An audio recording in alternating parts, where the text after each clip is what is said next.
ready, young Tim? Yeah, we're going to walk right out past the pretzel bakeries and the chocolate factories out in Pennsylvania. We are headed to New Liberty Distillery out in Pennsylvania, Philadelphia. I know it's sitting to my left. We have Tim Bona, our golf travel writer for Link's Libations magazine, and coming to you on distilleries, breweries, wineries of the world, coming from where the Weckerlys landed back in the early 1800s. And you were the Pennsylvania Germans, or Illinois Germans. Well, the Pennsylvania Germans. It wasn't Dutch out there. It was Germans. No, Germans, absolutely. And Germans. somehow Deutsch was changed to Dutch out in Pennsylvania. Right, and Weckerly was changed to Weckerly. There you go. Do you know what Weckerly means, wake early? I don't know. I just want to talk rye whiskey as soon as we can here. With in the old-fashioned, we have coming to us from Pennsylvania, Robert, and I hope I pronounce this, is it Cassell or Castle or Robert? How you doing? Castle. And it's funny you say that since that's actually a German name. Oh, yeah. There you go. And, dead serious, the ancestor in the Weckerly family, spelled L-Y, is my great-great-great-great-grandfather. So, from Pennsylvania. So, Robert, at one time more whiskey was produced in Pennsylvania than in Kentucky, and rye was the most popular whiskey in the United States, and you're just feeding the frenzy out there north of Philadelphia, aren't you? We're trying to.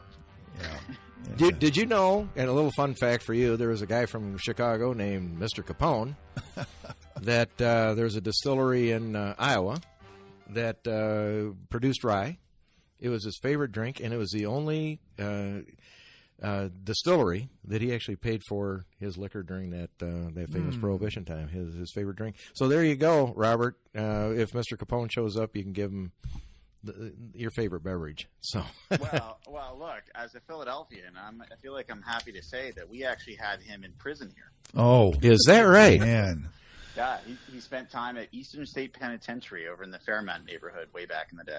I think the guy was everywhere because every time we get somebody on, he was like that, Abraham Lincoln slept here. Yeah. Type of thing. So anyway, our proud connoisseurs in Philadelphia like to say if we don't, we didn't invent it, we strive to better it. So what are you up to, young man out there? Well, there's a lot of stuff. I mean, at New Liberty, we have a couple of different ryes going on right now. We have our Kinsey rye, which is actually a blend of 3 different mash bills of rye put together. And it is the name Kinsey comes from an old distillery and a guy that started back here in about the 1870s, in the era when a whiskey broker would have sold a bar an entire barrel of whiskey. Wow. And he was just had a little shop up on North 4th Street Market, a little bit north of Market here in Philadelphia. And as a way of kind of preserving the quality he was putting out, because, gave a barrel out to a bar and places do what they did. They'd stretch it out, they'd, adulterate it. Right. So, try to stand behind a quality product. He said he was going to bottle it and put his name on it. And that's exactly what he did. And the kind of descendant distillery of his that was the Kinsey Distillery out in Limerick and Linfield back in the 40s and 50s had the largest stockpile of American whiskey anywhere in the country. Oh, nice. Well, we know getting those new spirits into stores is difficult, particularly, with craft distillers, not much of a marketing budget. It's, you're going to start on the bottom shelf where it's going to be more expensive. Usually the expensive stuff's up top, but you can't get on those end caps. But you're working to solve some of these issues out there, aren't you? Well, I tell you what, actually in Pennsylvania, even though it's a control state and, everybody has their issues with that, for being a craft distiller in the state of Pennsylvania, there's a lot of very favorable, forward-looking legislation. I started my first distillery back in 2005 and started out making gin and left that to start up New Liberty. But during that time when I was at the gin place, lobbied the legislator for about 6 years under 2 different gubernatorial administrations and passed some legislation that to this day continues to be really good for the craft distilling industry. If you are a craft distiller in Pennsylvania, you have the ability to sell your product on site at your distillery with only sales tax kicked back to the state. You have the ability to sell your product at a farmer's market. Mm-hmm. You have the ability to sell your product at 5 independent stores that you own. That literally are just satellite locations of your tasting room anywhere throughout the state of Pennsylvania. And you have the ability to be in 10 stores of your picking at the PLCB. Right. Wow. So how much do they have to sell? What's the limit? to make it happen? Well, yeah, in terms of being quantity sold in order to stay in those stores. You basically have to sell 2 cases a month. There you go. Yeah.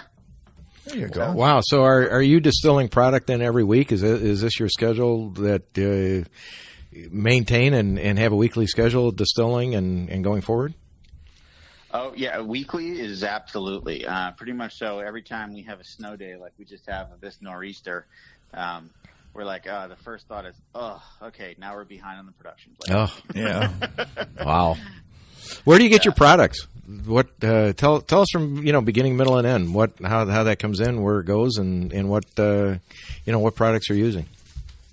Yeah, some of the fun stuff that we're doing. We have great relationships with some of our local farmers and malt houses. So we have a local malt house called Deer Creek. In terms of the rye specific, I mean, we get barley and rye from them. Mm-hmm. On the rye, they do a locally grown Bracetto rye that's then floor malted. They have a small little floor malt house, like a mini version of what you would see in Scotland, sitting out in Chester County, Pennsylvania. Then we get our Bloody Butcher corn from Mark and Fran. Yeah. What kind of corn was that again? It's called Bloody Butcher. Nice. I know. That sounds way better than Monsanto GMO. Yeah, there you go. Absolutely. Yeah. So we get it from this old mill up in Bucks County. Mark and Fran are the husband and wife that have that mill. It's an old 1800s mill. So it's just a great relationship. So I got recently quoted on something that was very in my sense of dry humor. As I said, our Bloody Butcher bourbon is 2 marks inside a bottle, since the ingredients that I get for it are from 2 guys named Mark. That's funny. So one of the distilleries here in Wisconsin, in their corn, at the end of the day, I guess they're sort of a mash or some byproduct. But I know one thing: they took it back to the farm where they got the corn, and he had dairy cattle. So at the end of the day, these dairy cattle couldn't wait for that stuff to be put in, and they had these big yellow faces. Very happy though at the end of the day when it came back. So it was.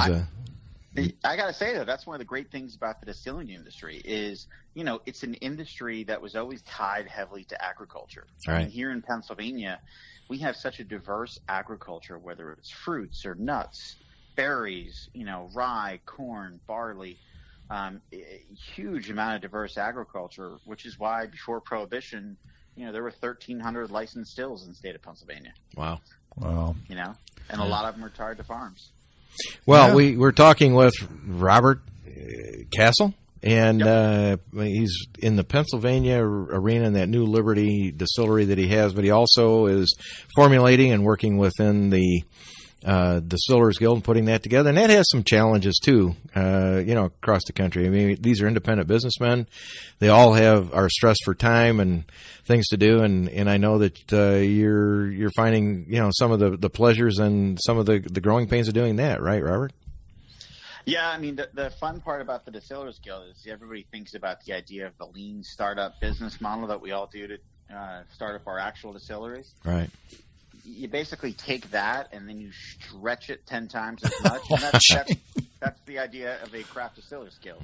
Yeah. I was telling Robert the reason we have Tim joining us is that our magazine, Links and Libations, one of the things that I found traveling across the country is that the world of social media and the followers on Facebook and how to grow that arena is something that's probably last on the list for you folks to even have time to look at, or why it's important.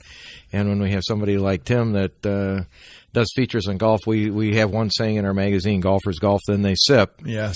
And they like to try. Isn't that right? Well, Pennsylvania's an easy fit because our king of our great game was from Latrobe, and he was a farmer boy. Yeah. He's still right around in his tractor, Arnold Palmer. So it's a nice fit for us, Robert. Well, you know what? Pennsylvania has a nice quirky liquor law to go right with that idea. So in Pennsylvania, if you're on a golf course that has a liquor license, you are allowed to sit next to somebody in their golf cart, underage, with your cocktail or beer. Yes. But you're not allowed to go on the green with them while holding it. We're going to have to evolve that story. Yeah, think. Yeah. Oh, really? So you walk... Yeah, that is just a hilarious regulation to me. Who came up with that? Let's see. Okay. Maybe I don't think Mr. Palmer had a favorite drink called the Arnold Palmer, and his little ingredient. Do you know what his favorite ingredient put in that was? Yeah. You know what that was? That was vodka. Yeah, Kettle One, I think, was along that. But what He'd sit in his golf cart towards the end there, and just everyone would come to him. Well, I'll tell you what, Robert, our Links and Libations magazine is there to help you and help you with your social media, and we look forward to working with you.